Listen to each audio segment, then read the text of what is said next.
Alhamdulillah ini kita ke Museum Imam Bukhari. Jadi ini beliau Imam Bukhari baru memberikan fatwa pada semua ulama-ulama di dunia.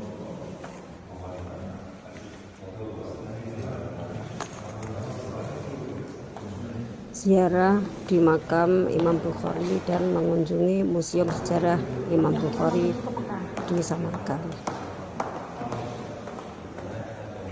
Yang pertama perjalanan menuju Mekah.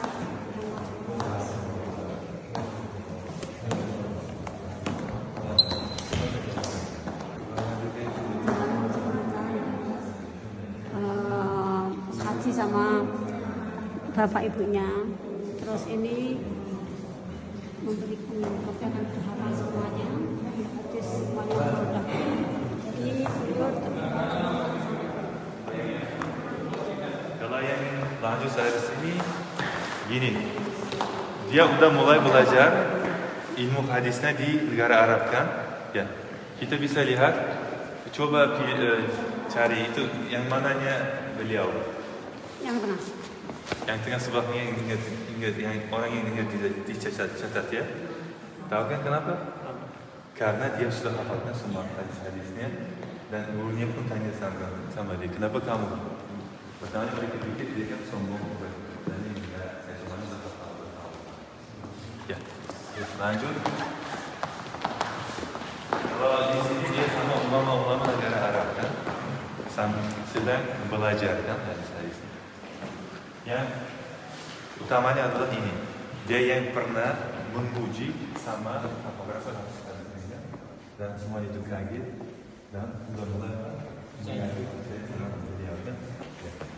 dulu soal sosial media satu tempat kan, jadi di gambar ini kan dilukis di belakangnya ada kan banyak orang yang penonton kita banyak sekali kan, Ada ulama-ulama seluruh dunia.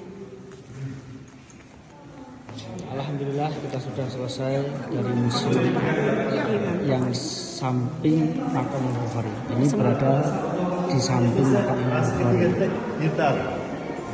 Nah, habis ini langsung lanjut soal ke makam beliau. Insya Allah. Imam Bukhari Allah di samping museum ini. Bismillah.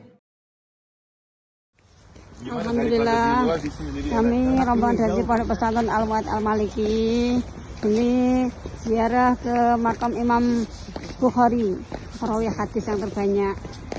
Sebelah ini makamnya. Terus ini universitasnya. Rencana semua ini akan dibangun pondok pesantren untuk siap semua yang mau ke sini. Itu nanti ada tempat-tempat istilah penginapan yang gratis gitu. Jadi sini masya Allah luar biasa Imam Bukhari. Alhamdulillah.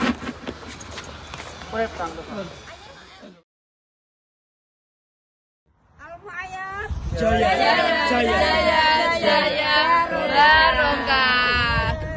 setelah beberapa tahun dia udah bisa lihat kan, tapi ada fakta bapak tentang ayahnya ya, ayahnya orang yang pesawah atau orang yang ada banyak hartanya, semua hartanya ditinggalkan sama siapa, sama Imam Al-Bukhari kan, tapi dia ada abangnya kan, pada umurnya udah sampai umur dia 16 tahun dia belajar di sini di Asia Tenggara, bisa bilang kan, di kota Samarkand, di kota Bukhara. Siapa yang ada orang yang berilmu dia pernah belajar sama dia kan. Ya setelah itu dia udah mulai merasakan udah ilmunya di sini udah apa yang ada ilmunya tentang hadis atau tentang agama Islam udah dia semuanya udah tanggap. Tapi maunya lagi meluaskan dirinya kan, memajukan dirinya. Oleh karena itu dia minta dia pergi ke mana, ke haji sama ibunya sama abangnya. Mereka bertiga pergi ke haji. Setelah membuat haji dia minta izin sama ibunya bahwa dia mau kan tinggal di negara Arab, karena dulu Saudi Arab mengadakan semuanya ke negara-negara Arab kan ya. Dan dia mulai tinggal di negara Arab. Ibu sama abangnya balik ke kota Bukhara kan.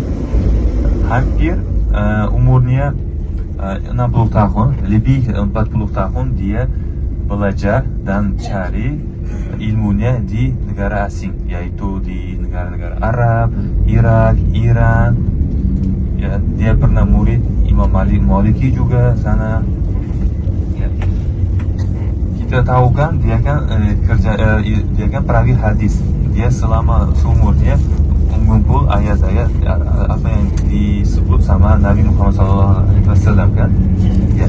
Dan buku dia ditulis oleh dia, buku yang kitab Jami' Sahih kan.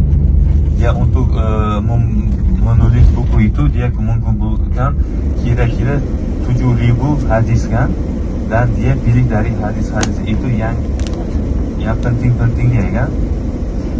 Ya, terus setelah itu dia pulang kemana? Ke Bukhara ya, karena dia sudah terkenal kan di antara rakyat. Semua rakyat Bukhara, masyarakat Bukhara tunggu dia dengan senang hati, dan dia mulai mengajar di Bukhara. Ada faktanya kira-kira dia jadi lebih 2.000 muridnya di Bukhara kan, dan Raja Bukhara pun mulai takut sama Imam Al-Bukhari. Takutnya mungkin menteri-menterinya kasih tahu salah informasikan pada dia, karena semua rakyat mulai ikut sama siapa? Sama Imam Al-Bukhari. Dia mungkin takut, raja pun mulai takut nanti dia akan ambilkan tahtanya juga sama rajanya juga kan. Ya, terus setelah itu dia hantar orang bahwa raja maunya anak-anaknya mengajar Imam Al-Bukhari di istananya. Tetapi Imam Al-Bukhari tolak sama permintaan raja. Kenapa tolak?